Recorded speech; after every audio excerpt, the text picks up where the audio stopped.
I started out, as was indicated by Jack, some very humble beginnings. I was born in Miami, Florida, in an area called Liberty City, in an abandoned building on a hard linoleum floor with my twin brother.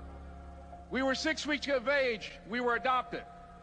When I was in 5th grade, I was identified as EMR, labeled educable, mentally retarded, put back from the 5th grade into the 4th grade, and stayed in that category until I got out of high school. I don't have any college training, but I met a high school teacher who one day changed my life. I was waiting on another student, and when he came in, he said to me, "Young man, go to the board and write what I'm about to tell you." And I said, I can't do that, sir. He said, "Why not?" I said, "I'm not one of your students." He said, "It doesn't matter. Follow my directions now." I said, "I can't do that, sir." He said, "Why not?" I said, "Because I'm educable, mentally retarded." And he came from behind his desk and he looked at me. He said, "Don't ever say that again. Someone's opinion of you does not have to become your reality."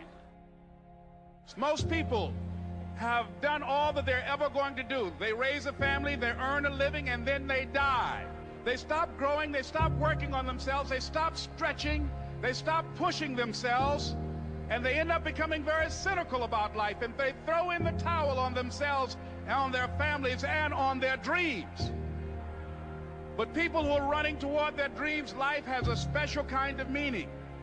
And here's what I will share with you, that in the process of working on your dreams, you are going to incur a lot of disappointment, a lot of failure, a lot of pain, a lot of setbacks, a lot of defeats. But in the process of doing that, you will discover some things about yourself that you don't know right now. What you will realize is that you have greatness within you. What you'll realize is that you're more powerful than you could ever begin to imagine. What you will realize is that you are greater than your circumstances. But the next thing, ladies and gentlemen, I want to share with you, that some of you already know, that it's hard. It's not easy. It's hard changing your life. It was hard when just over 3 years ago, in the Penobscot building in Detroit, Michigan, where I was operating my business, and I fell on some hard times, and I was sleeping in my office, and it was hard coming through the lobby, and sometimes they would laugh. There's a guy talking about becoming successful, and look at him. He's bathing in the bathroom upstairs on the 21st floor. He sleeps on the floor, him and 2 other dreamers up there. Look at him. It was hard, ladies and gentlemen, coming to speak to people. And I was facing financial difficulties in my own life. I was behind on my bills and my dreams, and I'm saying to them, you can live your dream. It was hard, ladies and gentlemen. It was very difficult to pick myself up each day believing that I could do it. There were times that I doubted myself. I said, "God, why is this happening to me? I'm just trying to take care of my children and my mother. I'm not trying to steal or rob from anybody. How did this have to happen to me?" It was very hard. And here's what I want to say to you. For those of you that have experienced some hardships, don't give up on your dream. No one, ladies and gentlemen, could have convinced me when I started out just over 6 years ago that after just over 6 years, I would have my own book entitled Live Your Dreams. Just over 6 years, I would have 5 specials on public television.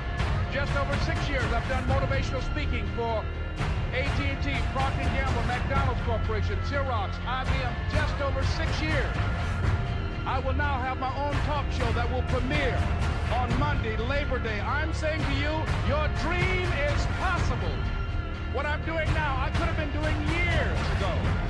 But because I did not have a college education, because I didn't believe in myself, because I allowed other people's opinion of me to control my destiny, I didn't act on my ideas. But it's necessary that you work on yourself, that you develop yourself. It's necessary that you get the energy drainers out of your life, people who don't want anything, people who are not striving, people who are not challenging themselves, people who aren't growing, people who Don't stop dreaming.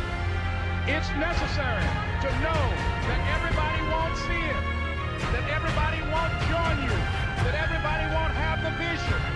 It's necessary to know that a lot of people like to complain, but they don't want to do anything about their situation. That you are an uncommon breed. You know, you have to know within yourself that I can do this. Even if no one else sees it for me, I must see it for myself. That's necessary.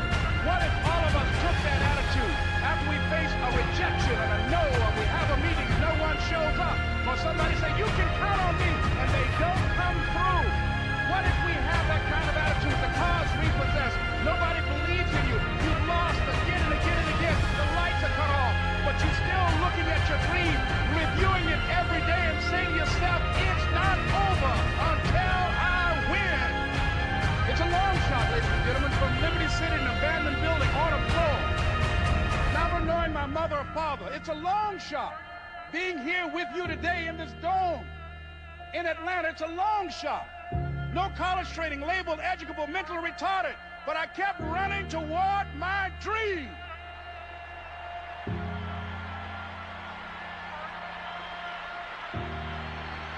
Don't stop.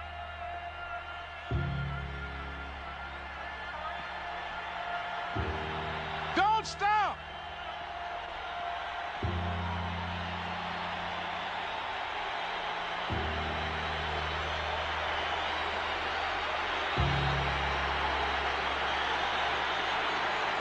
Don't stop running toward your dream.